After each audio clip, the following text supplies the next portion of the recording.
Nursing home কর্তৃপক্ষ জানিয়েছিলেন জন্মের পর মারা গেছেন নবজাতক। বিক্রি করতে গিয়ে ধরা পড়েছিলেন নার্সিংহোম মালিক সহ দালাল। প্রায় 2 বছর পর মায়ের কোলে ফিরল চুরি যান নবজাতক। জেলা আইনি পরিষেবা কর্তৃপক্ষের উদ্যোগে উচ্ছ্বাস পরিবারে।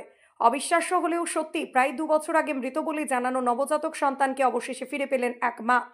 জেলা আইনি পরিষেবা কর্তৃপক্ষের উদ্যোগে অবসান হলো এক দীর্ঘ আইনি জটিলতার। সন্তানকে কোলে নিয়ে আনন্দে চোখের জল ধরে রাখতে পারলেন না পূর্ব মেদিনীপুর জেলার পটাশপুর থানার আরগোয়াল গ্রামের বাসিন্দা প্রতিমা পাল। প্রতিমা দেবী আমাদের দপ্তরে এসেছিলেন। আমার সঙ্গে সমস্ত নথি যাচাই করে আমরা সঙ্গে সঙ্গে সমস্ত নথি যাচাই করে প্রয়োজনীয় পদক্ষেপ গ্রহণ করি।